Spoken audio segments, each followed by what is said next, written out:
light. Guess with solid minds, no tales of the strange. In Sasquatch Secrets, they'll begin to rearrange.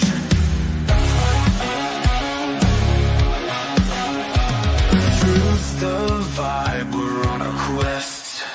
Look beyond the trees, what do you see? Factual stories redefining history. No myths, no magic, let's break the mold. With every word spoken, the wonders unfold.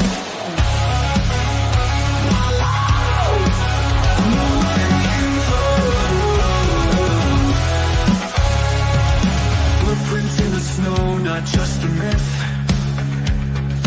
Data and research was sift through the pith. Tales of a creature, but science leads the way. Nikki's quest for knowledge, come join and stay. And hello, hey everyone, and welcome back to Sasquatch Secrets, the podcast where curiosity meets the creature of legend. I'm your host, Nikki Colon, and today's episode is an extra special one. It's not just because I have an incredible guest backstage, but it's because it's Mother's Day. So a big shout out and happy Mother's Day to all my amazing mommy subscribers out there. You are appreciated and celebrated today and every day.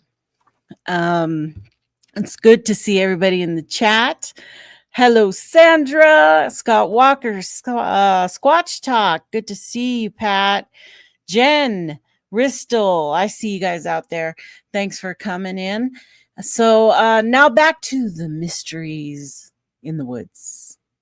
Joining us is Mike Luci, host of the Bigfoot Journal on the Untold Radio Network, and investigator with C.A.R.C. That's the Catskill Appalachian Research Collective, and now the creator of a brand new Bigfoot series called West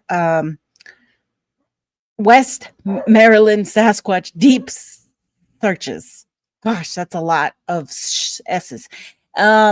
We're going to talk to him and his journey into Bigfoot research, what inspired his new series documentary, and the discoveries he's made along the way.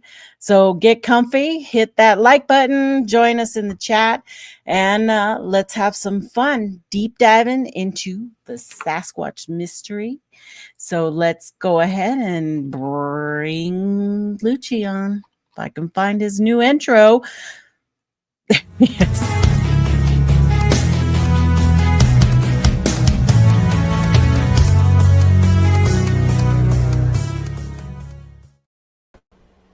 Hey, Mike, welcome to the show. How are you? What's going on, Nikki? Thanks for having me on.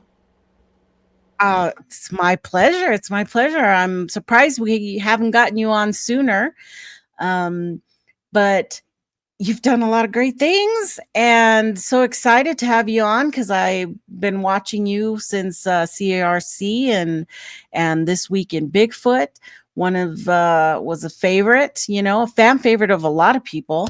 Yeah. With the research you do, it's something that is appreciated completely. Let me move this around here so I can see who's in the chat. There we go. Hey, Jonathan's in the house. Sasquatch Wizard Adirondacks. Good. Glad you can make it in. Henry May, of course. I see you there, buddy. So let's see. I think I'm going to move us like this tonight. And again, happy Mother's Day to everybody, all those mommies out there.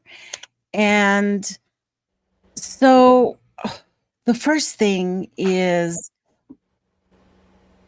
tell us about, let's start with your background a little bit, and where did you get the interest in Sasquatch? What was that beginning moment that kind of drew you into the whole Bigfoot topic? Sure. Yeah. So before we start, first off, happy Mother's Day to you. All the awesome moms out there. Definitely appreciate you having me on. I've always been a big fan of your show for a while now. So definitely exciting to be on. So I guess as a kid growing up, it's something I've always had an interest in. As far as doing research on a dedicated basis, I guess for me, it started the way it started with a lot of people. I just watched shows like Monster Quest, Finding Bigfoot growing up, and especially Finding Bigfoot. They kept on going from state to state, and a lot of it, when I saw a lot of the locations that they went to, I kind of just at first scoffed at a lot of the stuff. But I'm thinking to myself, oh, there's no Bigfoot, there's no Bigfoot here. It's ridiculous. I always thought that it was something that people might have seen. We're talking about in like the Pacific Northwest, Ohio, Yeah. some places down south like Florida and places like that. But the more I watched the show, there were just certain points, certain details that people on the show would point out. Some of them kind of just like hit me, struck a chord, I guess. I was just thinking like, you know what, that makes sense. Just talking about all the wilderness out there we don't really get to, things like how many sightings go unreported, how some of them could potentially just go undetected, even some of these more populated areas, stuff like that, just kind of potentially made sense to me, and it really just inspired me to start doing my own research and just do a lot more deeper digging. Around that time, for people who know me, they know I love my hockey. They know I love my New Jersey Devils. And around that time, like the mid 2010s, that's when I really started to get into it on the research front. They were pretty bad to watch. And as a few years went on, they just, went from bad to like unwatchable. So that's when I really started to dive into things on a more dedicated basis. And just when I kind of went from just like doing like generic research, kind of just following what regular researchers and investigators did. But I thought to myself, there's this thing that they do in hockey. They do things in like, they do it in other sports too. It's kind of called like advanced stats. I don't know if you have ever heard of that term before, but Not for hockey, but it makes sense, Yeah, and it's pretty much, you just like categorize certain data sets for just like very specific categories, just to look for like pattern, any like weird patterns and trends that might shed light on certain things about players in the games and stuff like that. But I'm thinking to myself, it doesn't really look like a lot of people are doing this with Bigfoot sightings. How come no one's really doing this? So it's something that I sort of started doing, just with all the reports out there and stuff like that. And that's kind of how I started, just doing these data shows like This Week in Bigfoot, do it now with the Bigfoot Journal. So that about sums up how I started, my interest in it, and where I'm at in a nutshell. So Yeah. Was there one moment that made you go, I need to look into this further? Was there anything that happened to you, or something while you were out there in the woods that made you even more solid in saying, whoa, that's pretty unexplained. What is that? What's going on? not really like in the actual woods per se, but there were a few other other patterns that had previously been pointed out that I looked at them, and I guess in that sense I'm just like, yeah, you know what, I want to look into that more and see what else I could come up with. Like I've never seen, I never had like an actual Class A sighting. I've never seen anything definitive or anything indisputable or anything like that. I've had like maybe 2 instances where I might have seen something out of the corner of my eye. I've heard some weird stuff, gotten some really interesting audio, but I've never actually had like definitive confirmation sighting like some other people have been fortunate to have, or so they say. Yeah. And how did you get involved with the C.A.R.C? So that was I was living out in Minnesota for a bit, from like 2019. I came back at the end of 2019, went on this expedition in West Virginia with another researcher, and I met a gentleman on that trip. We hit it off, wound up keeping in touch afterwards. Things kind of fell apart with the individual on that trip that organized the whole thing. He just had, his issues and demons. Everyone kind of just like distanced himself. But me and this dude kept in touch, and he was already forming something with some of the other guys in C.A.R.C. So they brought me on, and we just kept in touch throughout the months following that West Virginia trip. So by now we're kind of into like mid-lockdown during COVID. So it was kind of like around then where he brought me into that little circle with the C.A.R.C. introduced me to everyone. We all kind of had like this mutual friend. That was the gentleman who organized this West Virginia trip, who just kind of went off the rails and really just left to be a taste in everyone's mouth. So that's pretty much how that happened. Yeah. And now we're seeing you on the Untold Radio Network, the Bigfoot Journal, just continuing your research, on topics that are being brought up. And once again, everybody, you can find the links to these shows down in the description. So I highly recommend that you go down there and you check things out. You are correct, Sasquatch Wizard. It was awesome. This week in Bigfoot was wicked awesome. And Ristel says, New Jersey Devils, but you're a Rangers territory. I am. And I'm kind of like, when it comes to sports, I'm kind of like the black sheep of my family. I'm a New Jersey fan of hockey. My brother and my dad, they're Rangers fans. Football, they're Jets fans. I'm a Buffalo Bills fan. That's because I went to Buffalo for college. So, that explains that. We're not really big baseball fans or basketball fans, but there's definitely a bit of like a awkward rift in sports with me and the rest of them. So nice. Well, that's what that's what everybody does. Kind of pick your favorite team, and that's who you stick with.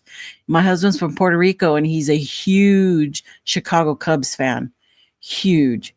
And everybody's like, Chicago Cubs, how did you pick that? And he's just, but I think he was a huge Sosa fan back in the day, and then that just stuck with him forever. So hence he made one too. Anyway, so how has your approach evolved? Do you say your approach has evolved over time? Like, are you more skeptical now, or do you think you've become a little more open-minded to, other options? Yeah, I'd say a little bit of both.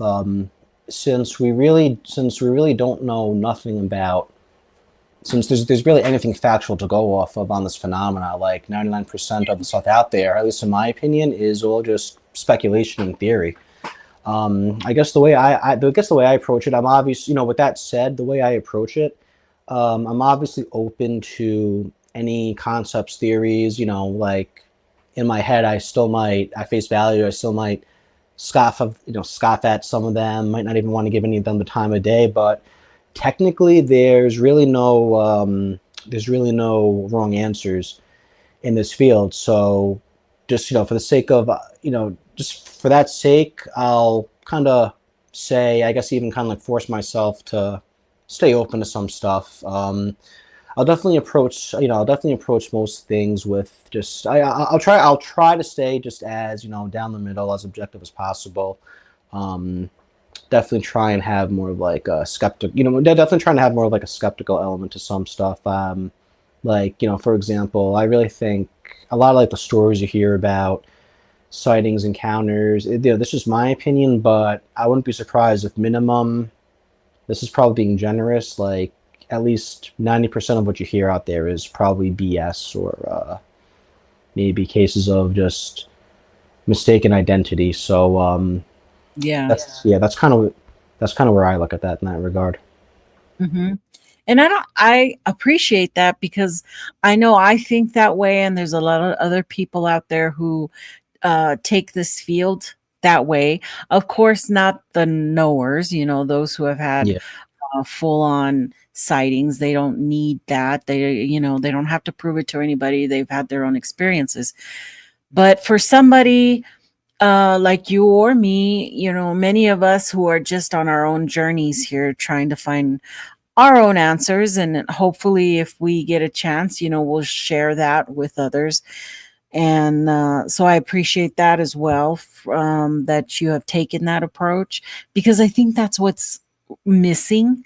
A lot of times most people in the community go straight to the encounter stories. They go straight to those channels that are just, you can't verify if it's true, if it's not true, because it's just what it is. It's a story. And you can take it or not take it, either way. It doesn't really get us any further to identifying what it is that's out there. And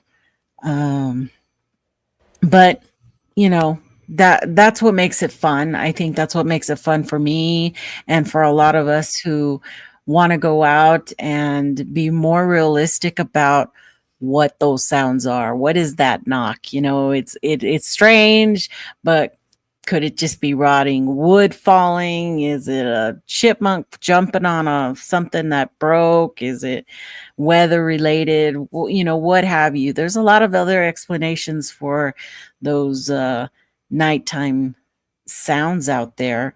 And if we're not seeing it, it's hard to make any of that factual. But yeah, I mean, you could have your theories, you could try and rule things out, but I definitely agree when it comes to sounds. If there's no documentation with it, like if there's no recording or video of it, if you don't see what actually made it, this is why too, in like my data dives, my aggregate reports, I pretty much just like exclude Class B reports. I only focus on Class A, because if you, unless there's any documentation of it, even then, that's kind of like pretty subjective in nature as far as analyzing or determining it. If you can't see what it is, it's kind of useless as far as I'm concerned, at least for those purposes. Yeah. I agree 100%. I know a lot of people would say no, that's kind of evidence. Well, it's all data. I'll agree that it's all data, but as far as evidence, you're going to have to hold, that to a higher standard, I think, including footprints, because a lot of that is, misidentified as well. So, but let me see with the chat. All right. Look good. So I was going to ask, but West Maryland Sasquatch Deep Searches, I got a chance to watch it. I watched it actually a couple of times because I was also trying to grab some screen stuff off of that. And I have to say, you are so methodical in your investigation. Oh, thank you. And the way that you approached, okay, this is what happened. This is what they're saying.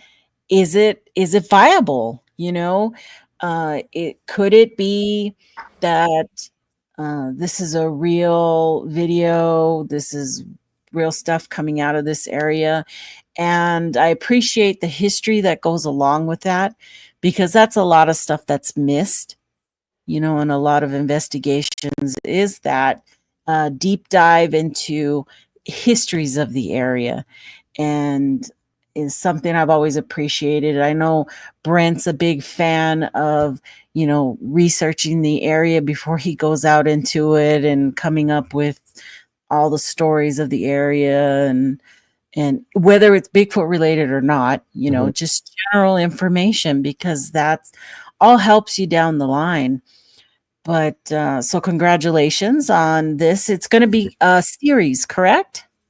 Yeah. So the title of the series is called Deep Searches. It's just pretty much it's pretty much like going to be the investigative branch of what we do at the Bigfoot Journal. I guess really what inspired it was back when we did This Week in Bigfoot. weekly series. I definitely acknowledge it became really, it became really, really popular. It was definitely a hit. We definitely we're definitely developing like a really solid growing following. The only thing that I didn't like about it, and it was something I got, it was something I started to get kind of pissy about in the background, was like behind the scenes, was I was just concerned that as a group it was kind of turning us into armchair researchers. Like we were just so focused on doing the show doing the show every week, that research. We weren't doing any like on-site, boots in the ground type research, and that's really what I love to do. Yeah. In this field, even back when we were doing This Week in Bigfoot, I just made a point. I try to get out in the field, just do something Bigfoot or research related, at least on average, at least once a month. And I was just getting concerned because with the C.A.R.C, I know we drop announcements about projects or documentaries or series that we were working on. We dropped a few trailers for some things. I think besides the Sugar on Hell thing in Allegheny, we never really followed up, like did something from start to finish and released it. So that was really something that just never really sit well with, it never really sat well with me. So when we started doing the Bigfoot Journal, it was definitely like a point I had in the back of my head. I obviously wanted to wait until we kind of just got things lifted off the ground into a bit of a rhythm. So once things were good, a few last month, I was out in West Virginia. As you know, with a few other friends of mine who are researchers. They were, one of them was filming something for a few shows on their channel, and the weeks leading up to it, I did I have a segment on the Bigfoot Journal. It's called You Decide, and it's pretty much just like a breakdown of some type of Bigfoot related video or photo or something like that.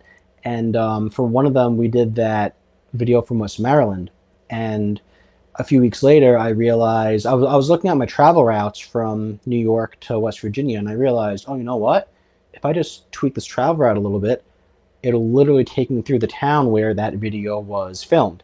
And that's always been one of my favorite videos. So that's where and then I thought about all that other stuff I was just going over, and I just thought to myself, you know what, this is gonna be a perfect opportunity to start launching that boots on the ground on site type research branch that I've been wanting to do. So that's pretty much how that started.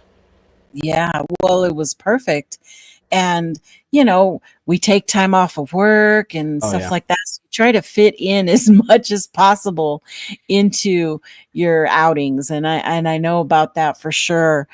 But yeah, you were talking about, and it was the West Virginia and with Alex Pedikov and Brian and Chewy, and you go out frequently with them. Well, as much as you can.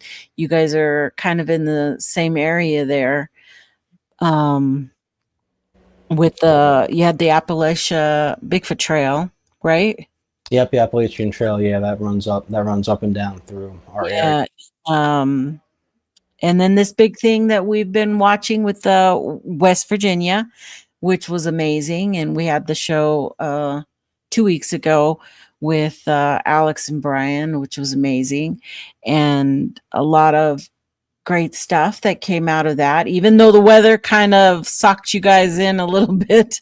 You were a little soggy there, but that you can't control. You cannot control that. Once you have your time off and the wheels are rolling, you got to work with what you got for sure.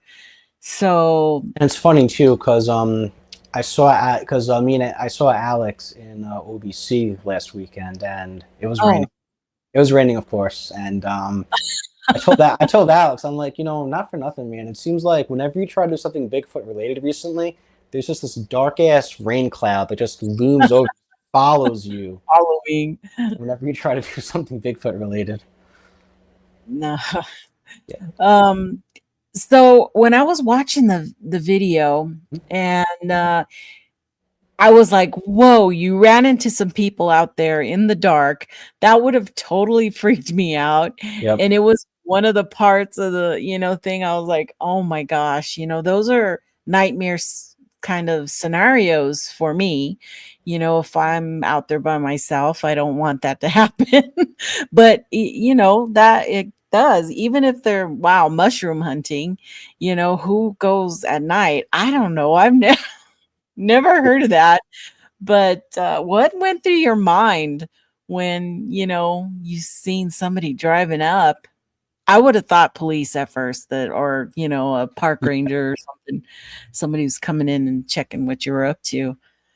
But Yeah, that was one of the first things that came to my mind. And the way it was, like when they pulled up, they pretty much pulled their car up to like the gate in front of the trailhead, and like it was flat, so I was about maybe 150 feet away or so, walking when I saw the headlights shine up. So I figured, all right, they definitely see me. And that was my first thought too. I'm like, all right, what if this is like cops or the game warden or something like that? So I figured, you know what, just to be safe, I better turn around and go back. But as I got closer, I saw, okay, they have an out-of-state plate. The drivers, I realized, all right, this definitely wasn't a cop car. And I noticed that they had flashlights. They were heading towards the direction where my car was parked. So that kind of sketched me out a little bit. But I'm like, all right, these aren't cops. But I was listening to them talk, and they didn't seem like, I didn't catch any like negative or sketchy vibes or anything like that. So I figured, I'm like, all right, let me just walk up to these people and see what's good, just to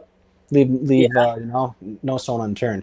Because I figured too, if it was like law enforcement, like cops or game warden or something like that, they definitely would have seen me. They probably definitely saw me still walking. So let me just be 100% sure. But yeah, I walked up to them, and they were really cool people. We actually I obviously got her story about her mother, which for me was probably my favorite part about that. Favorite part about that investigation. And it's funny when I showed my family the documentary before I like set up on YouTube and everything like that. I was obviously especially excited about that part, just because, like I said in it, finding stories or reports about Bigfoot encounters in that specific part in Maryland they're very far in between. So let alone like people you could like interview about it. So it was just like an amazing chance find. That's why I was so excited about it, and I was hoping they would match my excitement about it. And after they saw that part, they actually started yelling at me. what? Because they're like, they could have robbed you, they could have been serial killers, they could have kidnapped you. But I mean, Italian parents, you know how they are. Yeah. Yeah. So, Yeah. That's what I was dealing with that. But no, they were two really cool, really nice people. We exchanged info on Facebook. They told me a bunch of like off camera. They told me a bunch of like other really interesting stories just about like like some haunted places, abandoned places in the area. A few other stories about like mountain lion, Black Panther sightings, stuff like that. So we've been keeping in touch actually, and if and when I ever get a chance to return to the area, they said, like, we're local, hit us up and we'll take you to this place to show you around. So in the future, I definitely love to take them up on that offer. That sounds amazing, because that's a big part of this, is making those connections and contacts, because you never know what those lead to. Bigger and better things. It can lead to, more content, number one, and it's stuff that we want to hear about. So that's all great. Let me check the chat here. What is, let's see. Sasquatch Wizard says, Mike, please ask Untold Radio to create a thumbnail that has an obvious color scheme that stands out, so someone like me can quickly recognize your podcast amongst the others. They have a lot of stuff out, a lot of material. I can understand what you're saying there, Jonathan. Well, the Bigfoot radio, I thought our distinguishing factor was Bert. That's the little Bigfoot on the right. That's the name I gave Oh, him. Not a lot of uh-huh. people know that, but his name's Bert, and he'll always be there. So just look out for him, and that's how you know it's us. Where was I gonna wait? Didn't I have it? I thought I had it. See, yeah, There you go. this there I is knew I had every single one on the right. Just look out for Yeah. Bert. So there you go, Jonathan. Look out for Bert. Let's see. And then we have which place in America from Oregon to Washington State, it will be the scariest place to find Bigfoot. Oh goodness, that's kind. When you're in the dark, they all seem the same. Yeah, exactly. They're Like, dark. yeah. It didn't matter if I was in British Columbia or on Mount St. Helens or up here in New Mexico. It was dark. So I guess like specifically answer his question, he meant which place in America from Oregon to Washington State. I guess he's meaning the Pacific Northwest specifically. If that's the case, I'm not too familiar with those areas. Like I visited because I have family out there. I've never gone like squatching out there. I've been invited to, but as far as scariest, if like gun to my head, if I had to choose, I'd probably say maybe Gifford Pinchot National Forest, just because they have history. They found like multiple dead bodies there. I know some of the stories there. Some of the details behind them are pretty sketch.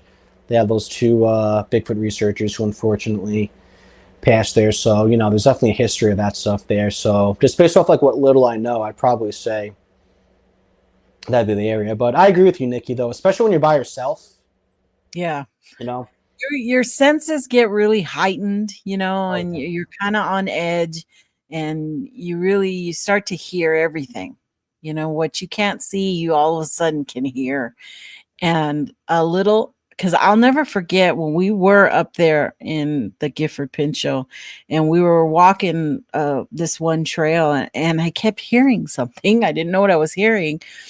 And it turned out to be this little green frog, little green tree frogs that were down below, but they made it seem like so loud, sound that they were jumping from branch to branch. Well, enough for me to hear it. And you would never hear that during the day, Oh, no.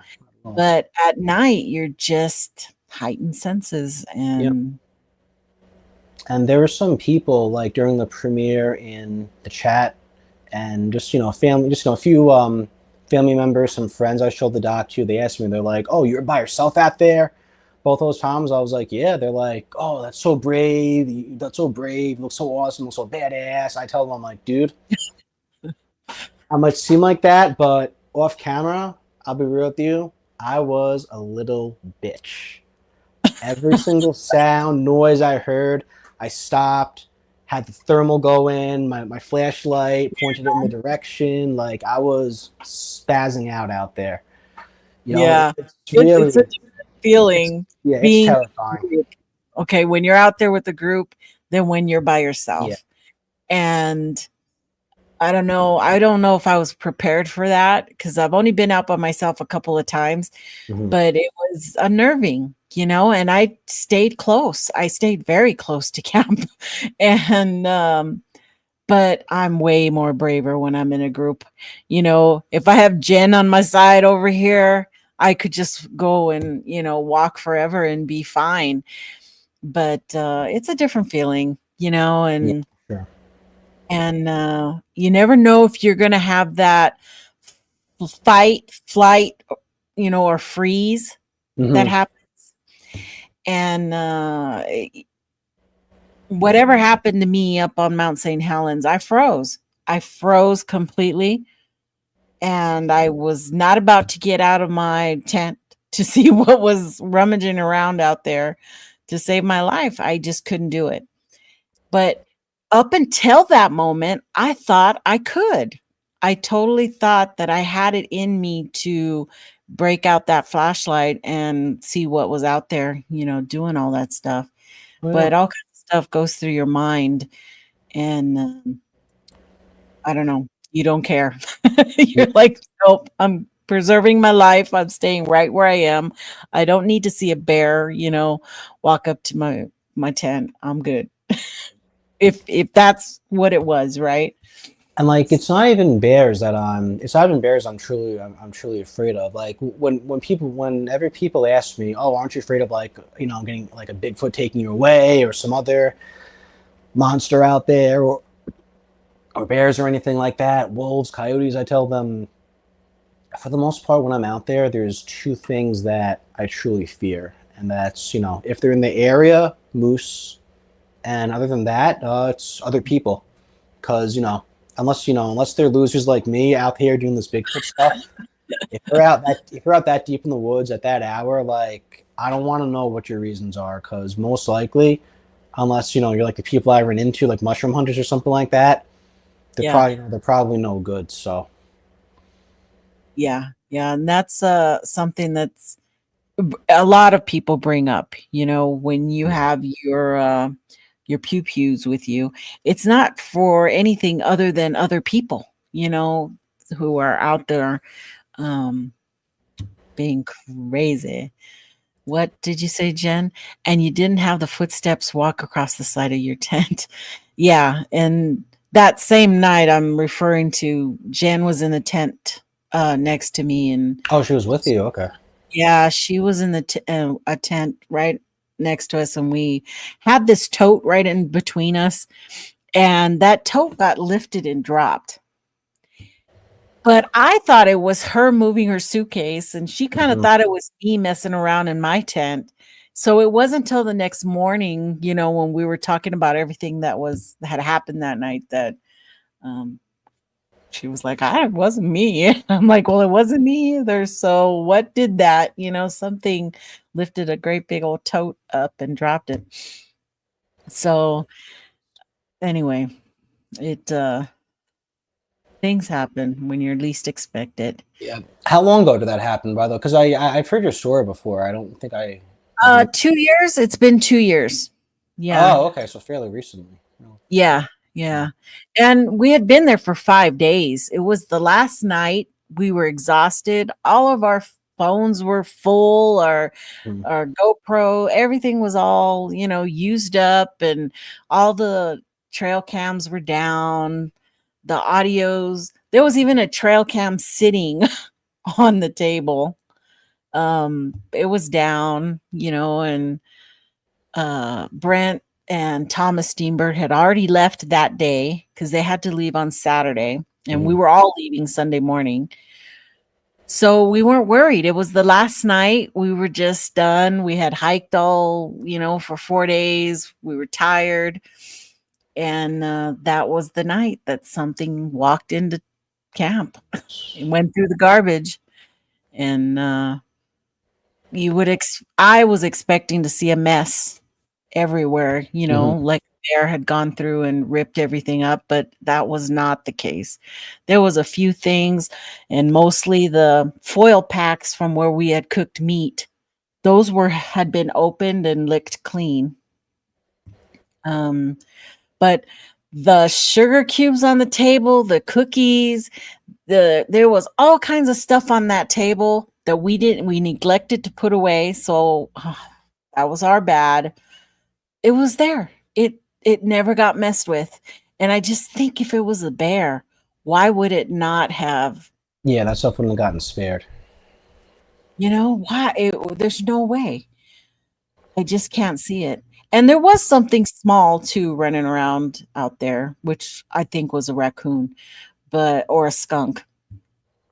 But something big came up to the side of my tent and, chawed at me. And I don't know what makes that sound. So yeah, I was frozen. Jeez. I was frozen for sure. And you know what? That underscores the main reason why, if I'm not through hiking or nothing like that, that's exactly why I car camp. a hard thing around you. I want to be somewhere. Well, I want to be, somewhere dry, some, like inside something I could lock and just, don't got to worry about stuff like that. Yeah. Yeah, when I'm by myself and I'm just doing overnight, or I stay in the back of my truck. I don't set up a tent or anything. Oh, Jen says, "Oh, and the wet bare footprints from the creek all over camp." And yeah, that's true. We did have that too. Oh, There no. were prints walking around, and yeah, it was pretty amazing. Had to happen the last night though, huh, Jen? Yep. No, we walked all over the place and nothing, and then last night. Damn. Well, lucky for you, you were able to get out there, do some squatching out in the Northwest. It's definitely it's definitely on my bucket list to get out there one of these days. So Oh, yeah. It's amazing. It's so vast, and there are so many different places that I would love to check out.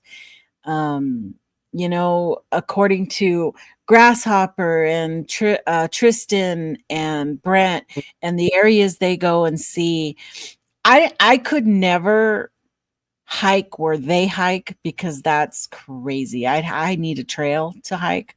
But when they go off into those areas, they really help us look at how vast and how unreachable some of those places really are.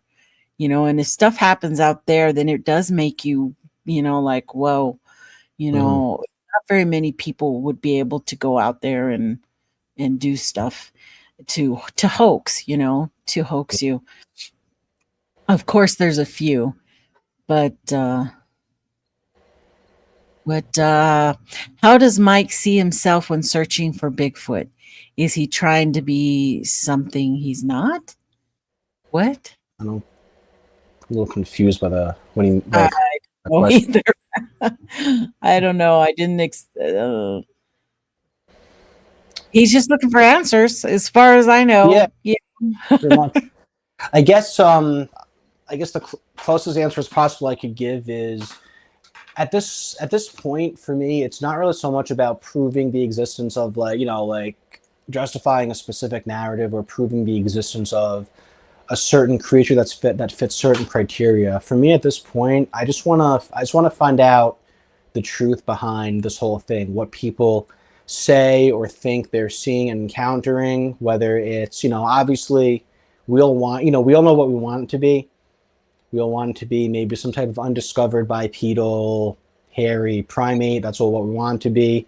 If it's that, great. If it's, something else, then so be it. But at this point, regardless of what it is, I just want to try and, figure that out, or at least get us, a significant step closer. Yeah. Yeah. We're all on that journey. We're all in it for something different. And my answer would be, maybe a little bit different than yours or the next person. Some people are completely on the other end of the spectrum, where meaning, they believe in alternative happenings like portals and cloaking and all this other stuff that happens out there. And that's fine. That's their thing. We can do that. But on this side, I know I search for something that's more viable, something that is more scientific, something that makes sense. So I definitely think you and I are on the same page in that regard. Like, if it's real, if Bigfoot is real, I'm definitely more on the flesh and blood side. I'd imagine it would be some kind of undiscovered. I'd imagine it'd be some kind of undiscovered hominid, maybe some kind of undiscovered primate, something along those lines. As far as the people who, are so invested into like the portals, the woo, mumbo jumbo, all that stuff, the way I look at it, I just think it's kind of like a form of it's like a form of wishful thinking, just kind of like like a quick, something quick for them to fall back on to fill in a lot of the blanks, a lot of those tough to answer questions that they can't readily have like a quick, readily answer with. I'm sure there are answers for them. It's just either A, we haven't quite figured them out yet, and B, if there are answers that have like a scientific explanation, it definitely requires, like in my opinion, they probably definitely require just like a deeper degree of digging and thought that, frankly, some people are just unwilling and unable to do. So, Yeah. them, it's just like an easier alternative is to fall back on, oh, okay, well, it's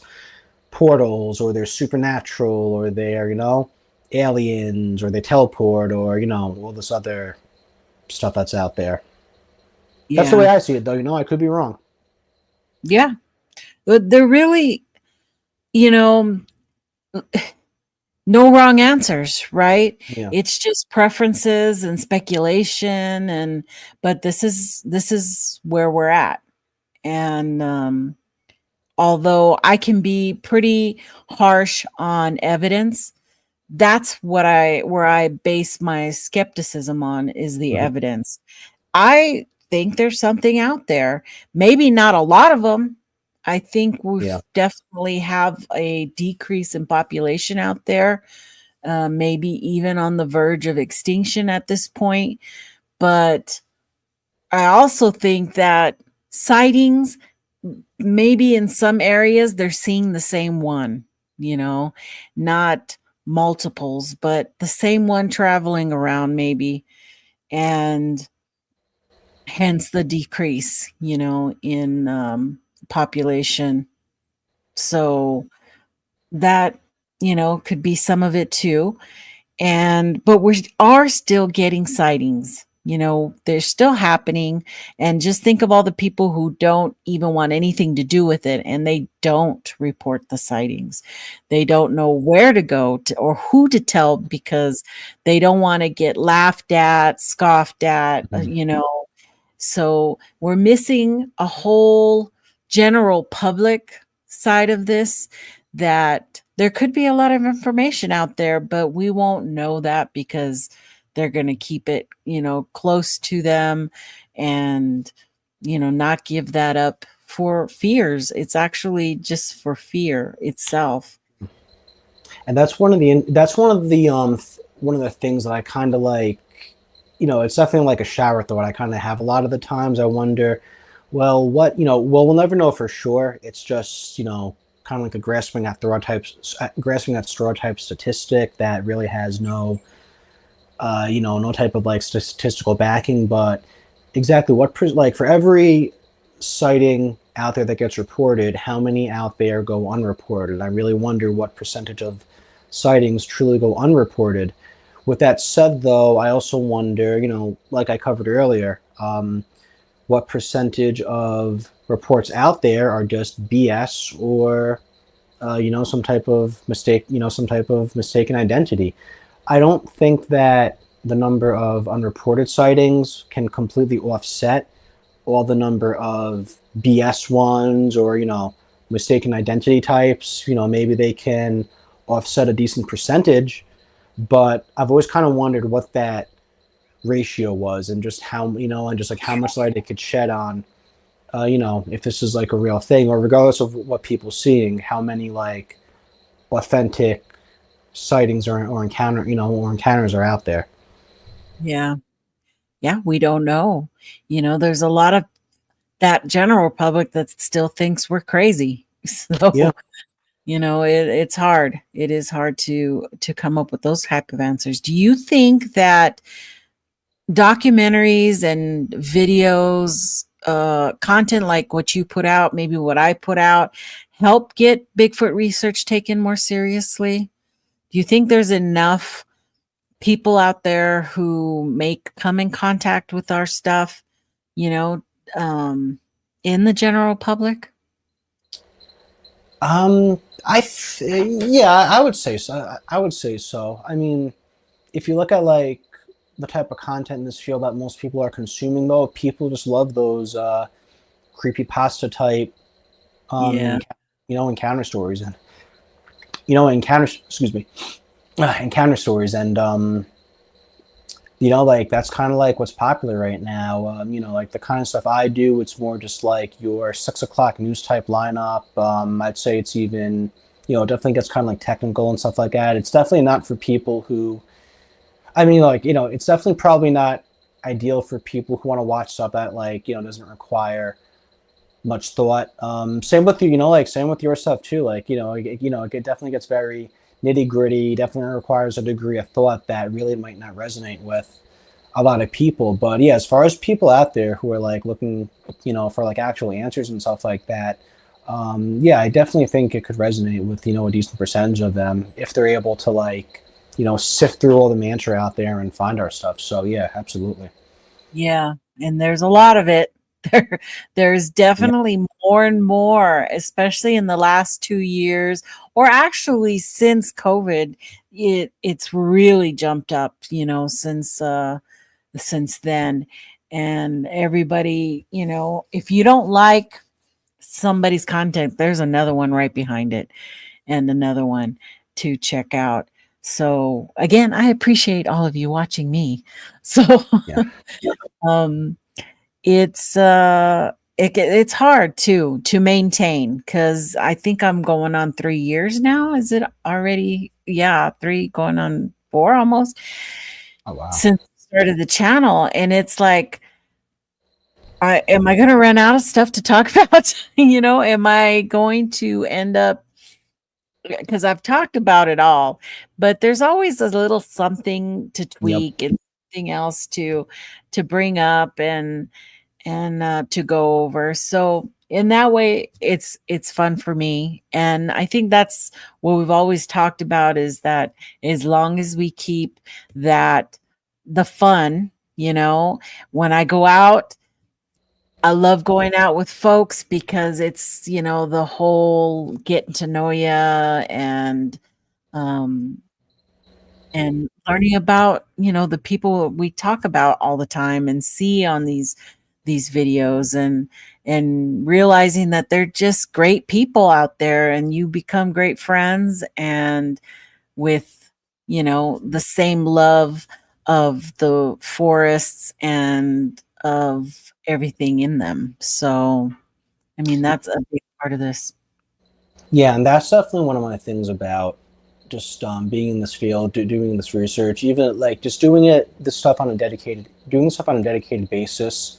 It obviously, there's obviously some dedication to it. You invest a lot of time, money, resources in it, especially with, doing like the kind of show that I do every 2 weeks. It definitely gets stressful and frustrating at times, but at the end of the day, though, my ultimate goal with it, and I tell my co-host this, like I'm just trying to have fun with it, and that's the most important part for me. Like you gotta have, as much as we're looking for answers, or I guess ideally the dream is to like try and do this for a living, whatever. Just along the way, regardless where your journey takes you, just have fun with it. Like, people, there's some people out there, they piss and moan about the drama, or, like toxicity or whatever in this community. Like me, me personally, I try to sidestep that stuff and just do my own thing. If people are like, talking shit or trolling yourself or whatever, like I don't even, I don't even try not to give people like that the time of day. I just ignore that stuff. Don't give them that attention. But as far as like that stuff in the Bigfoot community, though, it's not just exclusive to the Bigfoot community. At the very least, online. Like you look at any online community, politics, sports, even like the knitting community. Like you're still gonna find stuff like that. Yeah, you will. I don't think it's really so much like a community thing. I just think it's more just like an online thing, Yeah, for sure. Sorry, I was reading one of the comments. Yeah, everybody's going to have their own little niche about it, but what makes it real is like also in the West Virginia videos, you guys had a little segment there where you guys were having a meal together and cooking, and you were making deer meat, and that's the fun, that's the part that brings people together, and sharing a meal, and not just, the going out and investigating, but keeping it real, and a little lighthearted, and having that fun. That's the really great part, sitting around if you don't have rain, sitting around a campfire, and sharing the stories and stuff. That's always a highlight to any squatchy weekend. And that's one of the things too I love. That's one of the things too I love about Alex's documentaries. Like he'll put, he'll obviously focus a lot just on the research and the research investigating elements of it, the backstories of the area. But I love too just how he works in those other moments that really kind of give it like a sense of relatability, a sense of just kind of what it's like behind the scenes and stuff like that to do this stuff. So I really think he captures those moments really well. No, and my culinary skills, of course. So, but let's see. What do we got? Savant says, I had a really fun talk with Jeff Meldrum about orbs and portals at the Ohio conference. He is hilarious. Yeah, it's actually funny. She brought that up. Like I said, I've never actually seen, as far as Bigfoot goes, I've never actually seen something myself. But those, those so-called orbs, though, whatever that is, I've actually had. I actually believe I've seen those. I've seen those twice. Wow. Once was before I even got into Bigfoot or anything like that, in Western New York in 2009, and then the other was more recently at a expedition in northeast Pennsylvania back in October 2023. I'll run through the story. I can run through the stories real quickly, but the first time we were at Western New York. We're at this super haunted cemetery, and we were just standing by the by the headstones. We're looking, and it was a really old cemetery. There's Revolutionary War veterans buried there, Civil War veterans, and we're looking out in the tree line. It's there's this field, a few hundred yards. There's a tree line, and it was me and a few other people, and we just see it kind of looked like someone was waving a lantern. We just said this light. It appeared, and then disappeared. Then a few seconds later, saw the same exact thing. It appeared and reappeared, but it was significantly closer. And then a few moments later, came back again, appeared, reappeared. So it was exponentially closer than before. So after the third time, a couple of us got freaked out, turned, ran towards the car, and that was that. And then, the second time we were posted up along this hill. We're along this hill in PA, and we were just looking straight out ahead. I just saw it kind of blinked a few times in the tree. It was a whitish, bluish color, and then just flashed, almost kind of like a star twinkle, or something like that. That's kind of what it reminded me of for a second or so, and that was that one. But yeah, what color? It was a whitish blue color. Yeah, on one of our most recent episodes on the Bigfoot Journal, we actually did a thing on orbs. I tell the story in more detail, but yeah, those are my two orb stories. Yeah, well, I mean, I don't know what they are, but everybody reports them. I don't associate them directly with Bigfoot, but I do believe in the paranormal. I just haven't found any link to hook them together to, so yeah, anything can happen while you're out there. What's the out of body voices and apparitions and all that stuff, especially on the East Coast where you guys had, there was, Civil War battles all up and down the coast there. Oh, yeah. And a huge number of deaths there, just mounds of mass burials and stuff like that. So, I mean, who knows? Yeah, that's can definitely. Yeah, even before the Civil War, there was revolutionary battles, conflicts between settlers and Native American battles. There's some places. There's been blood in that soil since like the 14th, 15th century, and that's just stuff that like we know about.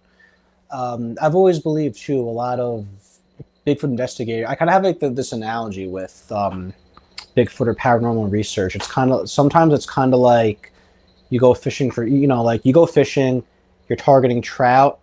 You're trying to catch a trout. Sometimes you'll hook into like a bass or something like that. If that makes any sense, Sometimes you'll go out there looking for Bigfoot, or doing something Bigfoot related. You wind up encountering something or document potential evidence of something that's maybe not Bigfoot related, whether it's something paranormal or maybe some other type of weird phenomena. If you believe in that stuff, maybe some type of other cryptid or whatever, or just whatever other weird stuff could be out there, like like the things the things you see, experience, hear out in the woods. Just because you're out there looking for Bigfoot doesn't mean that like whatever you experience or encounter, like it isn't exclusively Bigfoot just because you're out there looking at it. Like the woods are weird, and I just think there's a lot of other stuff out there that and just because people just have like that Bigfoot oriented mindset, I think I think that might explain why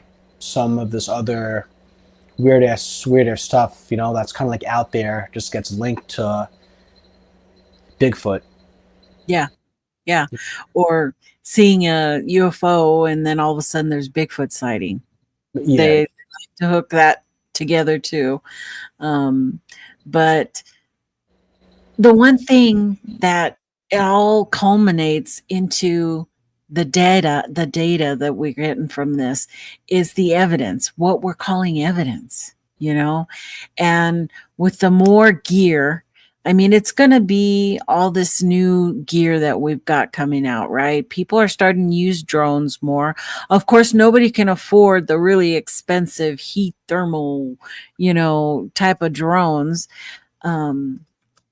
To do that kind of work, but there are a few groups out there that are using drones, and it's hit and miss. You see some better FLIR footage coming out, and even on your Maryland adventure here, you had got some heat signatures out there in the dark. So what goes through your mind when you first see that heat signature? Aside from, is it really big or is it small? Yeah. That's the first thing I think of. Is it something I need to start backing away, or is it small, or what is it? Yeah. Obviously, I guess the first thing that goes to mind is like, whoa, shit, what is that? And then the second thing is, how far is it from me? Should I back away? Is my fight or flight going to kick in? There were two major ones. The first one I got when I first got it, it was kind of at like just this like very the angle it was at this very deceptive angle where it looked a lot farther away than it actually was. When I readjusted it myself, though, I realized, okay, it's a lot closer.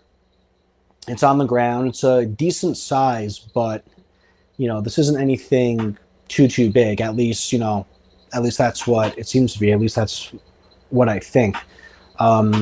That one I tried, shining my light. It looked like it was like on the ground, maybe about 20, 30-ish feet away from me. And, I didn't think it was in the brush that was like directly in front of me. I shined my light. I couldn't find it for whatever reason.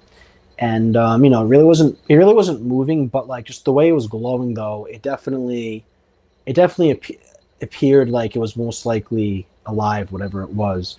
Definitely don't think it was like a rock or anything like that, because when I went back the next day, I in that exact same area, it wasn't there. The second thing though, that night, what frustrated me the most about it was, it was very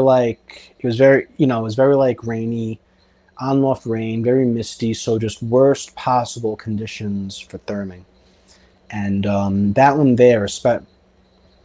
there, I knew like, just from like how far away from me it was whatever it was definitely like a decent size. And when I returned, I left my camping chair there. When I returned the next day and just like looked at the area, the direction it was coming from during the day, I did my whole I did my whole like little dive into just like how far it was, trying to figure out if it was on the ground or in the trees. Yeah, there it is. I mean, again, like that picture really doesn't do it justice. I tried to do it on the fly real fast, guys. Yeah. But you'll have to go and watch. But if you watch the video, it definitely gives you like a better idea of exactly what I saw. But whatever it was, though, I believed it was definitely like a decent size. Like between you and me, looking back now, if I had to guess what it was, I'd say, and this kind of like unsettles me a bit, I think that was most likely a bear, which is kind of exciting for me though, because I've never got one on thermal before. But at the same time, though, it was kind of unsettling for me in the sense that like if I continued down that path, it was just like the visibility. Like I tried shining my flashlight. The mist just like sucked up the light. Like you could only see literally no more than like 10, 15, 20 feet ahead of you. So if I went down that path, I probably could have walked right past that thing, probably come within like 10, 20 feet of it, wouldn't have even realized it.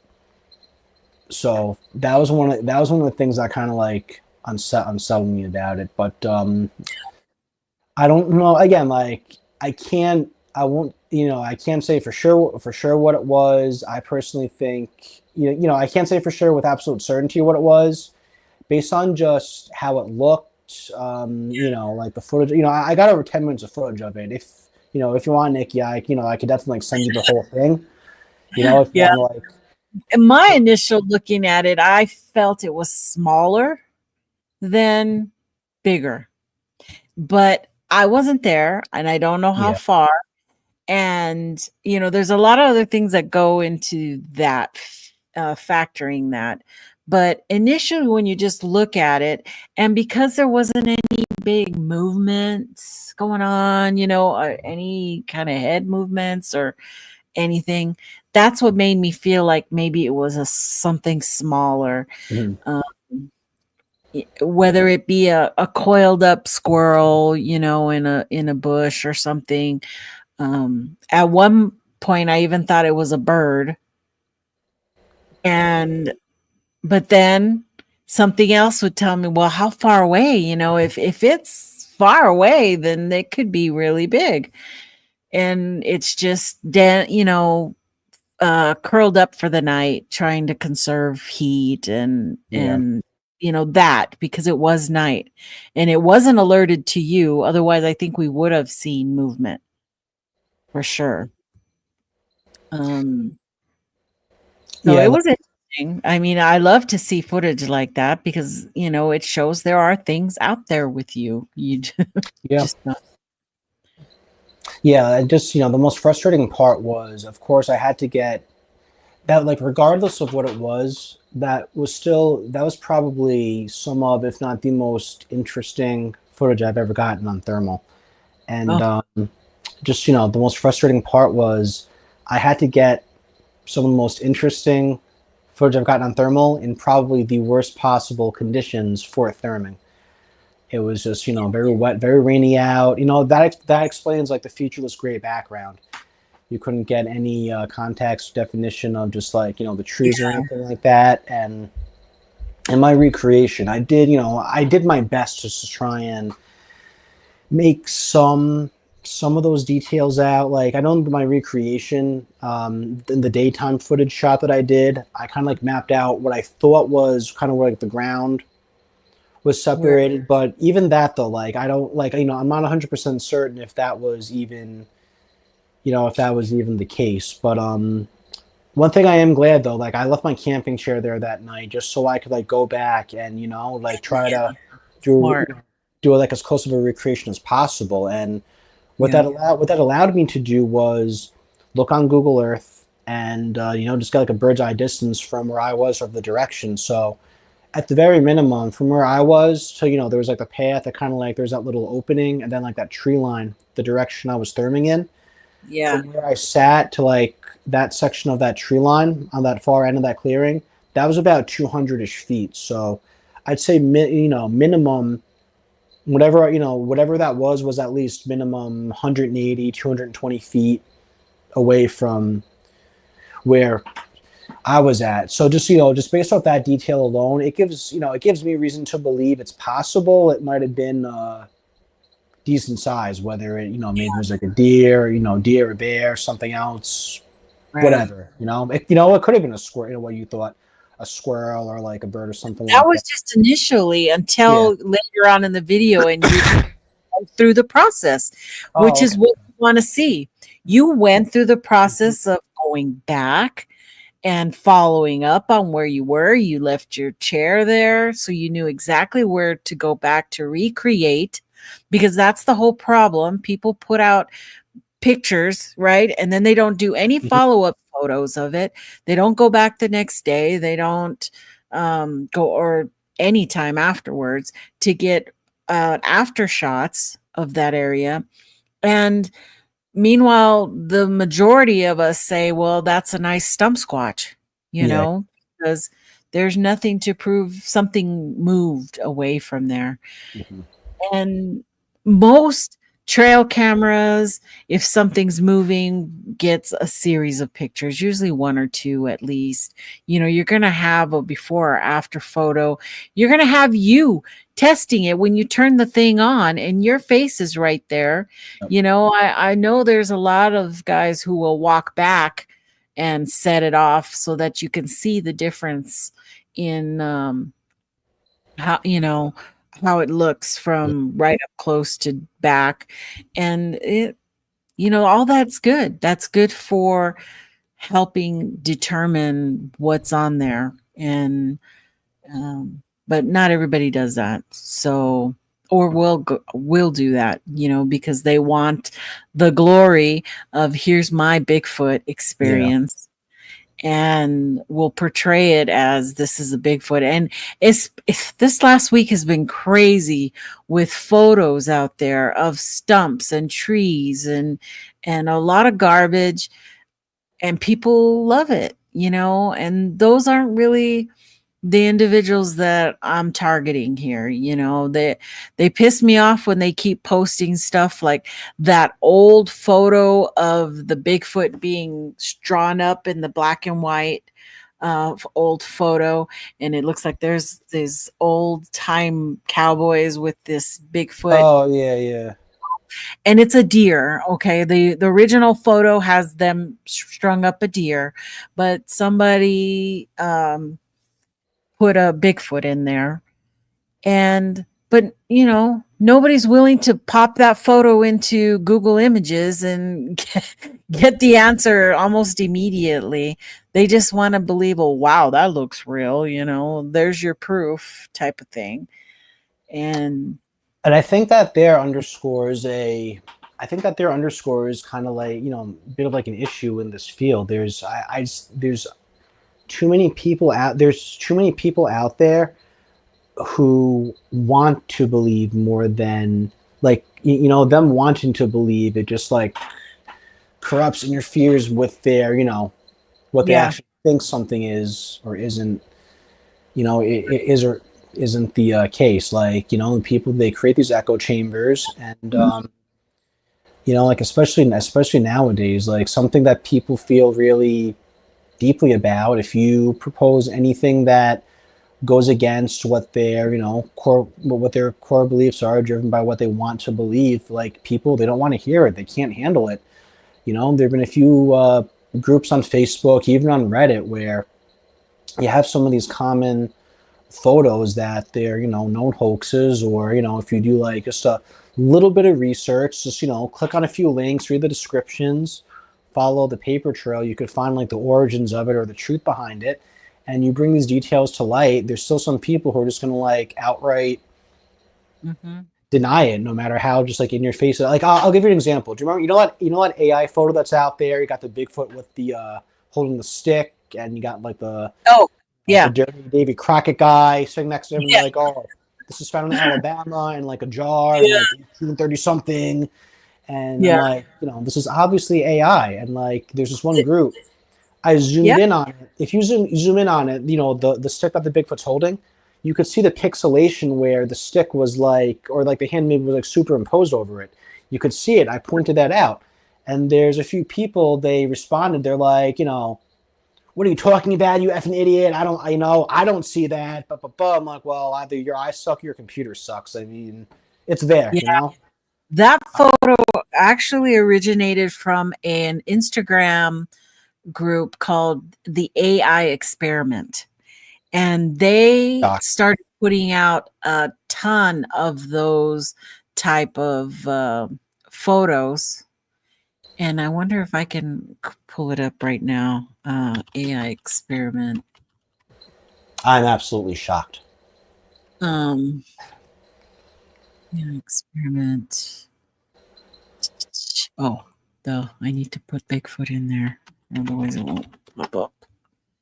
Okay, here we go. So this is this the one?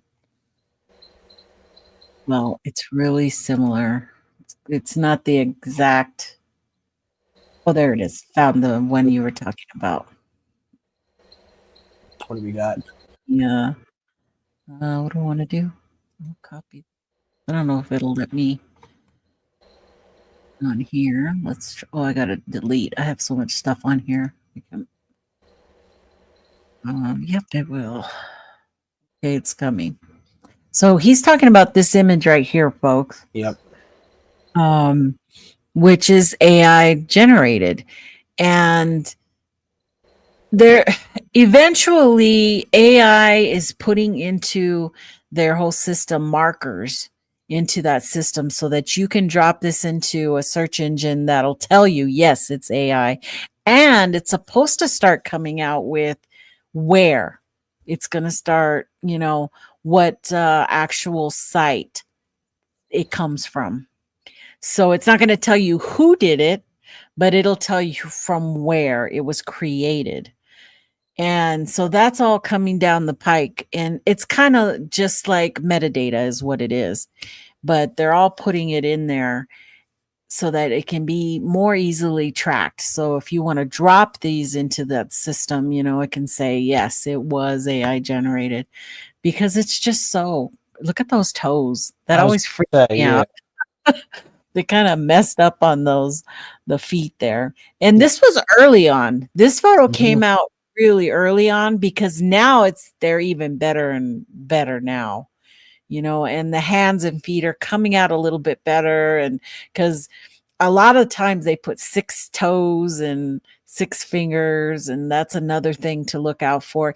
Even in one of my posts from today, I noticed that it had 6. I think the promo, that Bigfoot had 6 toes. But so we're in an uphill battle when it comes to picture evidence. Okay. Pictures are going to be no good, pretty much. We're going to have to rely on video, because we need to see movement. Otherwise, and even the videos are, AI generated videos are starting to really become a thing. So they're still really, they kind of look a little wonky, and some of the movements are what's the pixelated a little bit, you jumps. But let me tell you, by next year, it's going to be even better. And this is a learning system. So it's learning from its mistakes, and it's taking, other searches, and it's just compiling. It's learning, and it's going to get better and better. And it's kind of a scary thing. I think one of the other things too I noticed in a lot of these groups, it's been going on for at least the last like year, 2 years or so. You seem to see a lot of like old ass photos and videos.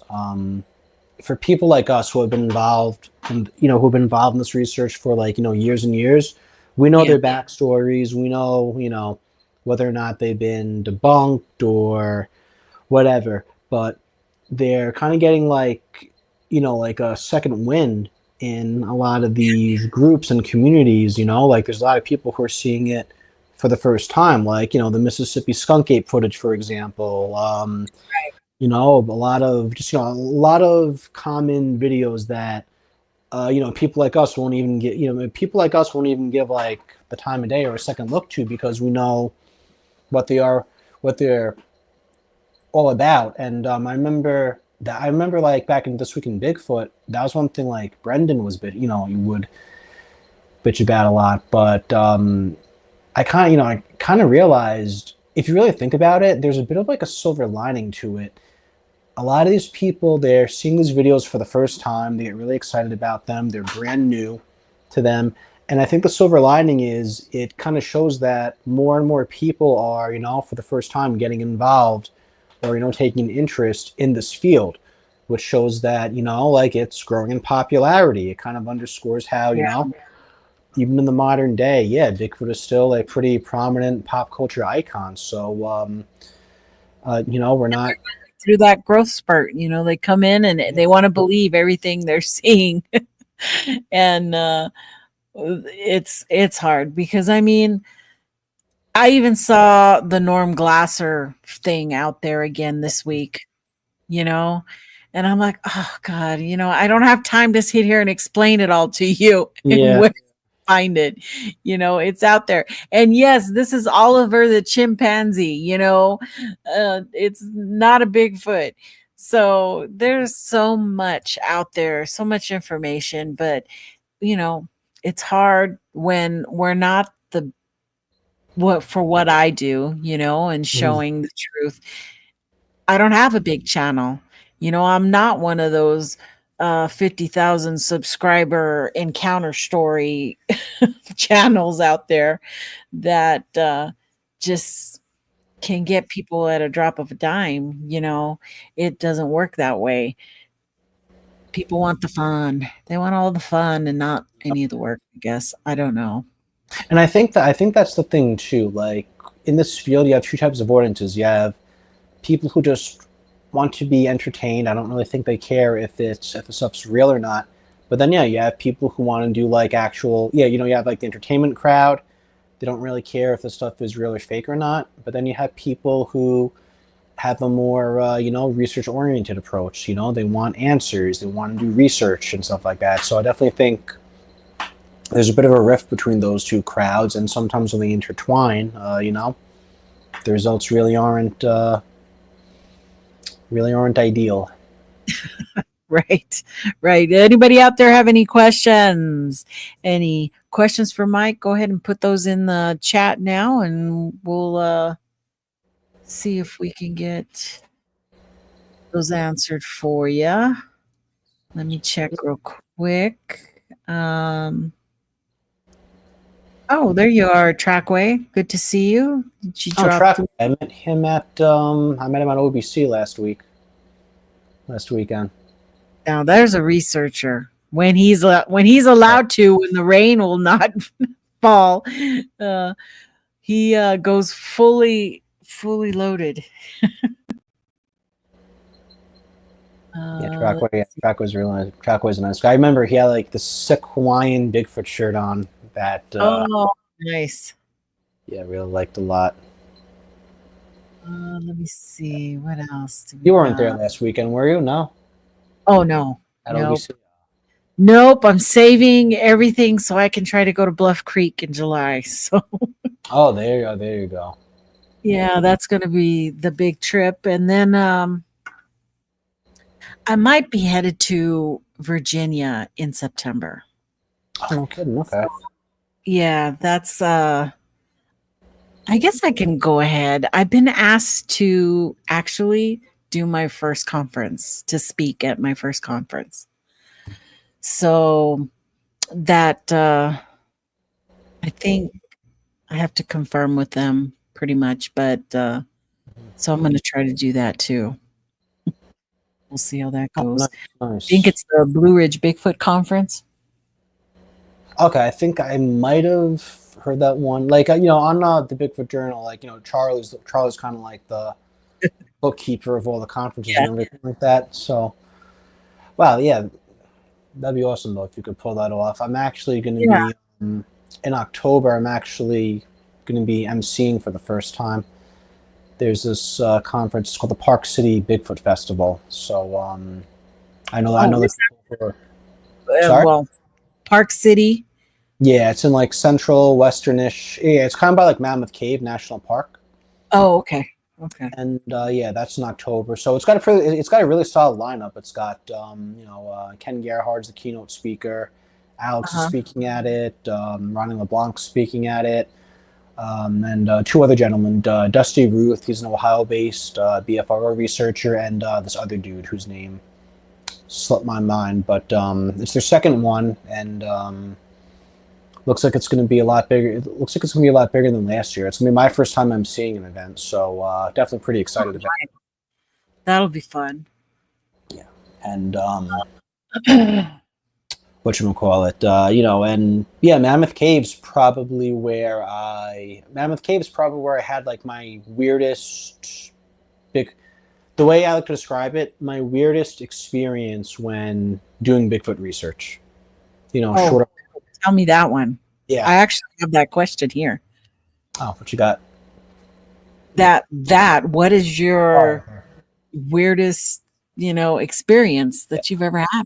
So, and again, like I don't want to outright quote like a Bigfoot, experience. The way, I don't know if you notice, like I try to word these things as carefully as possible. The way I describe it is, this is the weirdest thing that happened to me when I was out in the woods looking for Bigfoot. Yeah. So, I was with this is like a 2-3 minute story if that's cool, but I'll try to get through as quickly as possible. I was with I don't know, yeah. So like if you see the on the our show, the Bigfoot Journal, I have my co-host Toby. He's the younger guy. I was with him. I was with him and his grandmother. We were camping in Mammoth Cave National Park last Memorial Day weekend, and there was one night it was just me and Toby. His Mimi was she did something to her knee, so she stayed back. So we met up with some of their friends, hung out at the spot for a bit. They turned in early, so it was still relatively early. And me and Toby were like, it's so early. You want to still go out, do something? And we're like, yeah, fuck it, let's do it. So we're in Mammoth, we're in Mammoth Cave National Park, and we go by like this. We go to like this boat ramp along the Green River, and we go to this boat ramp along the Green River, and it was like this little ferry that transports cars across the river one by one. So you have the ramp. So you have like the road that leads to the ramp. It's kind of like a descends down, and then elevated next to the road, there's the parking lot. So we park our car next to the parking lot, and we go down to the ramp, check it out. We play in the ramp a little bit. We looked at the river, like the part of the ramp that's underwater. It's covered in like this like silt or soot or whatever. It's like this whitish beige color. That's gonna be an important detail. That's gonna circle back, come back later. And we see like tracks of like snakes or just other stuff that might have been trotting through. So that was cool. So there's like this pier that overlooks the river, and directly in front of us there's all this brush and growth, prevents you from seeing like directly in front of the shoreline. So the conditions that night were weird. Like there's like this like mist, like hazy mist hanging in the air, but above us in the sky it was kind of like clear.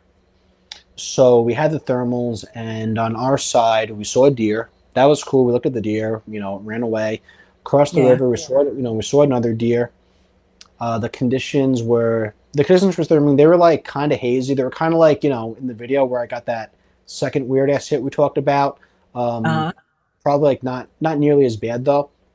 So we're putzing around doing that.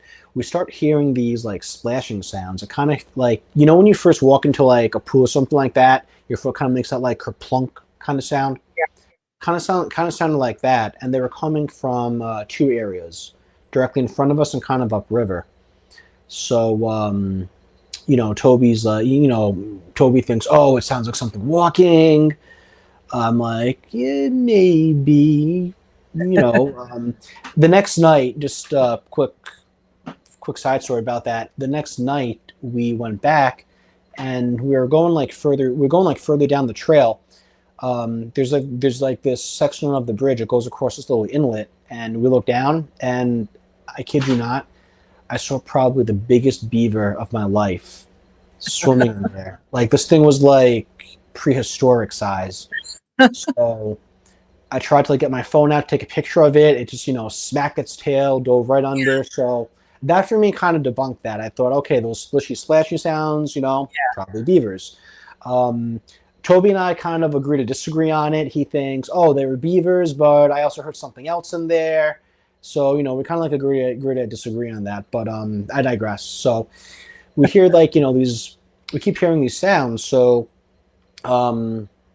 Toby's like, we keep therming. Toby's like, I'm going to do a call. I'm like, knock yourself out. So he does like an aggressive call, like a, one of those. So does that. Don't hear nothing. A few minutes go by, about like 10 minutes or so go by. We're just like, therming and stuff like that. Really quiet. But I realized, because, we're making like small talk throughout the night, but Yeah. 10 minutes, I kind of realized like, Toby's been suspiciously quiet. Like, I'm going to turn around and I'm going to see what's going on with him. And I look at him, and he just looks at me. He goes, I think we got to go. I think we got to leave. And I looked at him, I'm like, what do you mean? He's like, I think if we stay here, something bad's going to happen. And I've known Toby for a few years. I met him and his Mimi at a Florida, at a conference in Florida a few years ago. We definitely become pretty good friends. But I've known him for a few years. He's definitely not an emotional individual. I've been out in the field with them a few times before that, and he definitely believes more than I do in this field. So there's a good amount that we agree to disagree with. We agree to disagree on, but he's very, he's very like grounded when he's out in the field, in the sense that like, things don't really scare him, but I could tell just like, like the way like the way this kid was speaking, just like, like I heard it in his voice, his face, his body language, I saw it in his eyes, like he was terrified. Oh. So I'm like, all right, dude, like if this is how you really feel, like we out, let's go. Yeah. So we get into his truck, and he was kind of like leaning forward in the driver's seat. He was driving, and I was in the passenger seat. And whenever someone like, I'm sure Alex could probably attest to this, if whenever someone like not feeling well or something like that happens, like I'm a worrywart. I'll constantly ask you if you're okay. So I'm doing that to Toby. And I had my bag in front of me. I was just putting some stuff away in it. So like I'm looking from my bag back at him, from my bag back at him. And I had one instance where, he was leaning forward. So there was like from behind his head, there was a section of the driver's window. It was like from the driver's window to like, the divider where separated the driver's window from the back window. There's like a little section of window I could look at, I was able to see out of.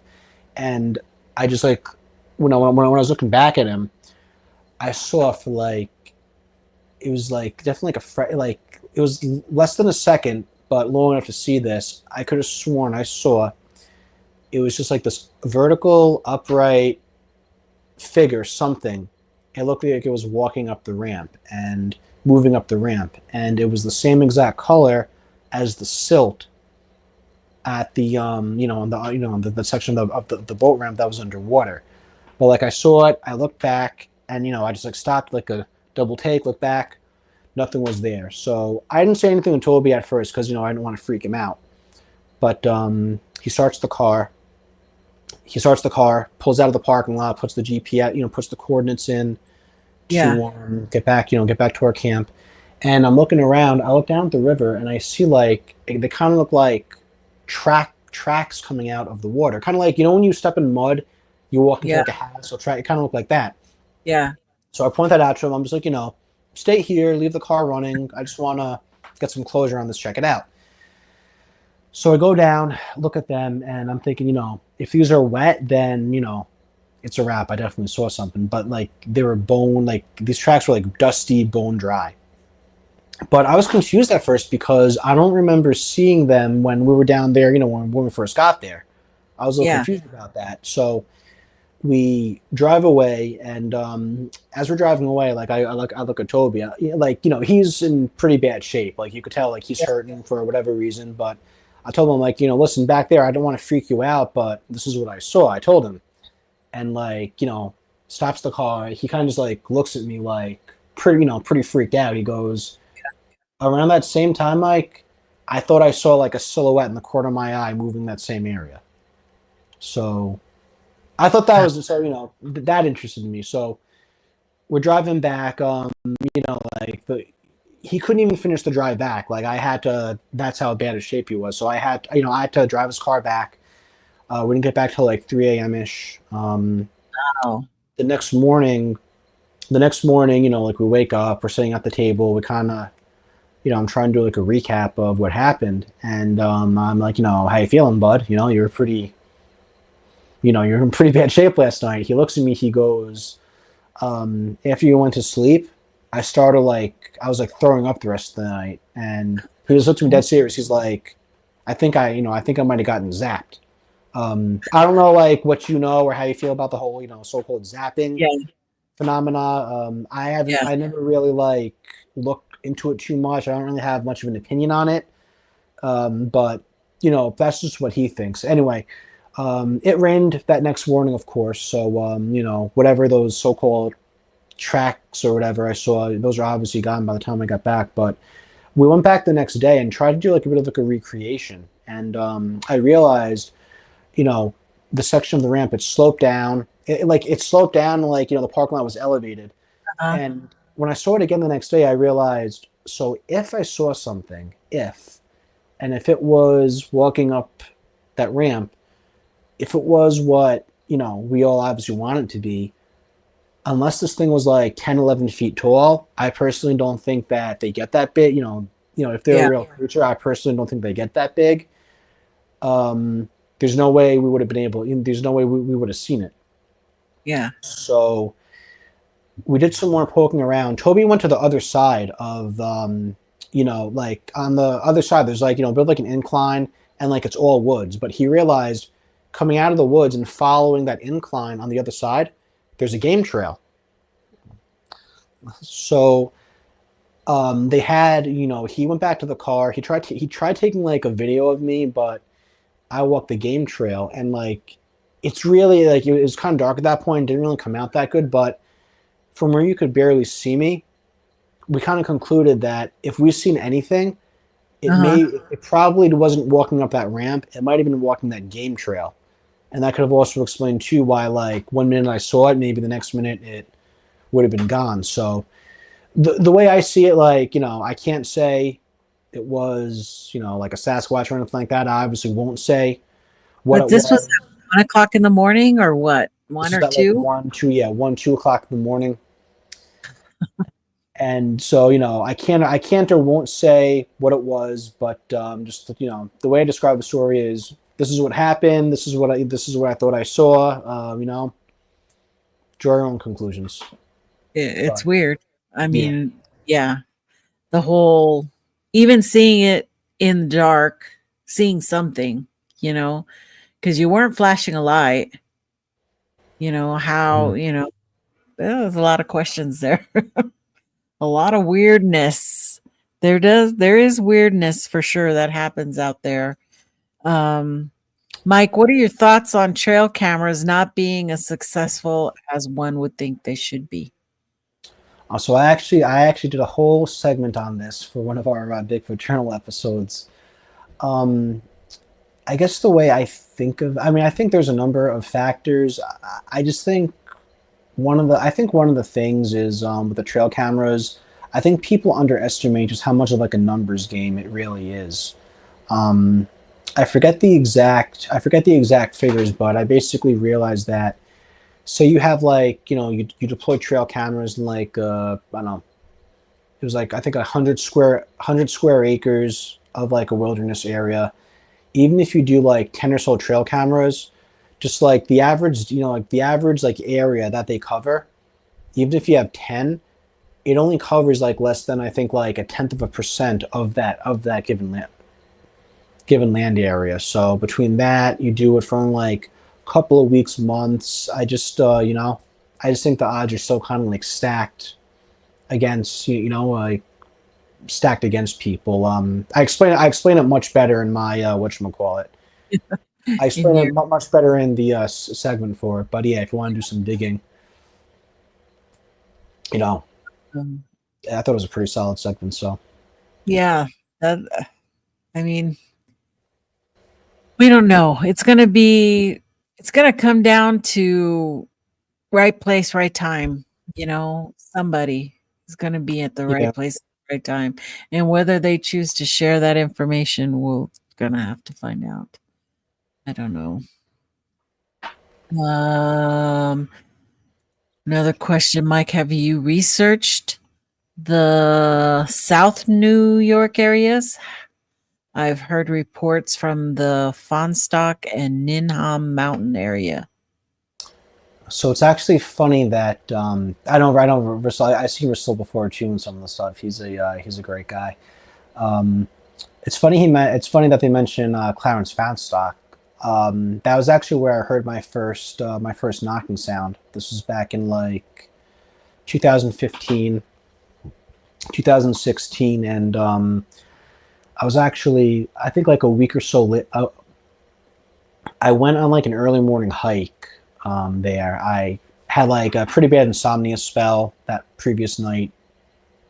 Didn't really sleep. It was like 5:30. I'm like, you know what? Forget. Let me just throw a bag together and hike this area, because like a week later I was going to be going on like an expedition with an organization kind of in like that same area along the Appalachian Trail. So I wound up hiking a section of the Appalachian Trail that went through Clarence Foundstock. So was hiking for a few hours. It was around like 8:30ish a.m. I came to like a clearing. It was like a primitive campsite, and I sat on this log. I was sitting like directly in front of the fire, and I had my bag in front of me, and like I reached in to grab like a water, and to my left, I remember I heard clear as day, just like the distinct sound was like wood hitting wood. It was just like and it was one of those sounds, like sometimes you hear something that, like, it's so loud, you could almost hear like the sound go through you. Uh-huh. That's what that was like. And I remember I heard it, I just froze, and I was just like, whoa, what was that? Was that what I thought it was? So yeah, that happened in Clarence Foundstock in Dutchess County. But yeah, I live in Westchester County. That's southern New York. So I'm right near like Putnam, Dutchess County, Rockland, Orange County. These are areas where it's kind of where like the greater New York metro area. It's kind of like where it stops, and like more rural upstate New York kind of begins. And yeah, there's reports that come out of those areas. The Appalachian Trail runs through there. There's some good, good, like, not really wilderness area, but there's some good stretches of like pretty secluded forested area where Yeah. reports have come out of that I've frequented.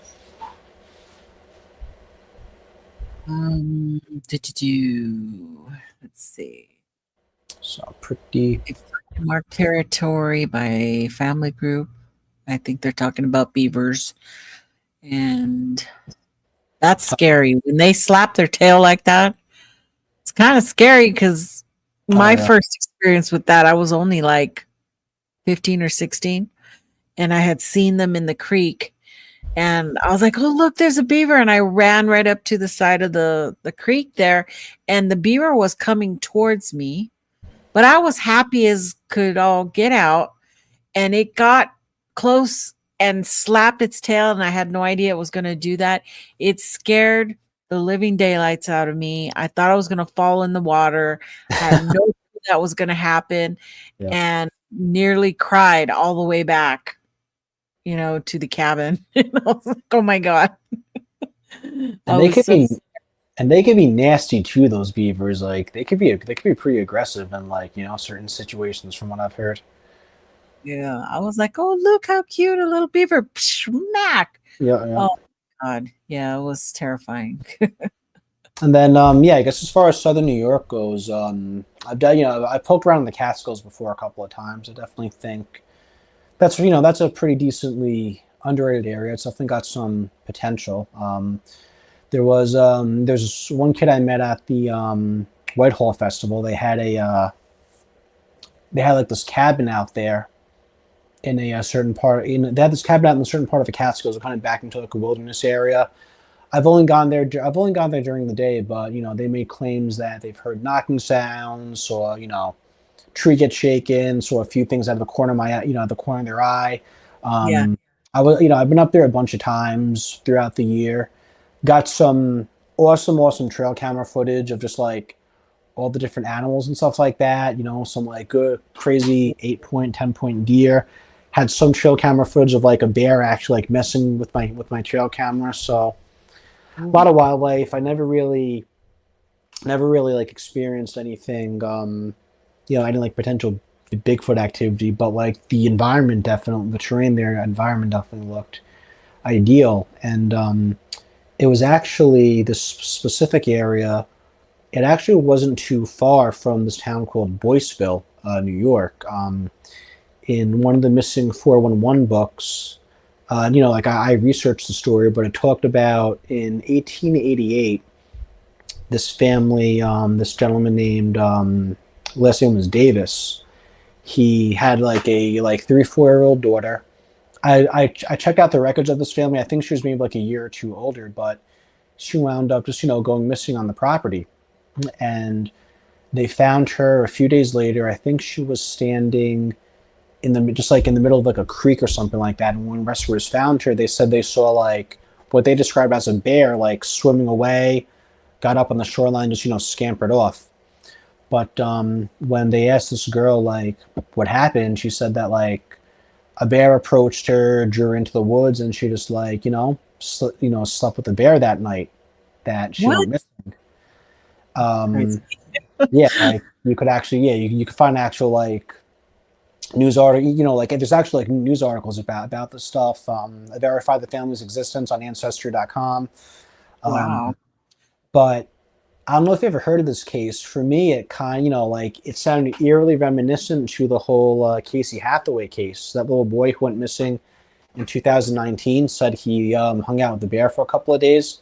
I just thought the details were just like eerily similar. So that's one really interesting story that came out of the Catskills. But this that property was literally like 20 miles or so away from Boyceville. So definitely for deep searches, I definitely would love to like maybe do like a future episode about that. Yeah, for sure. Well, we are coming to an end here, guys. Any last questions? You need to get those in right now because we're going to start bringing this show to a close. Why did I do that? I didn't realize we're going for almost 2 hours now. Jeez. Almost, yeah. So everybody, just one note for y'all. There's not going to be a show next Sunday. Okay. I forgot it's my daughter's senior pictures and we're going up to Cloudcraft. So maybe I'll take some video up there. I get real spotty internet up there. So maybe alive, maybe not. I don't know. We'll have to just play it by ear for next Sunday. But yeah, I got to take her up there and get her pretty pictures taken for graduation. So there's no show, and I'll put a reminder out for everybody. Sorry about that. And Ristel says, Mike, you're killing it. Keep up the great work. Oh, thank you. We all agree. So much for joining me today to share your insight, your passion, behind the scenes of your amazing documentaries. And if you haven't already, please make sure you check out West Maryland Sasquatch Deep Searches on the Untold Radio Network on YouTube. The link is dropped down in the description. So please support the and once again, happy Mother's Day to all those strong, amazing, beautiful moms out there, especially those still making time for the mysteries in the forest, who you are. So be sure to like, subscribe, share this out to all your buddies. If you enjoyed this episode, join the chat next time and never stop searching, because secrets don't stay forever. This is Sasquatch Secrets. I'm Nikki Colon. See you guys in the trees, or maybe just in the chat. Good night, guys.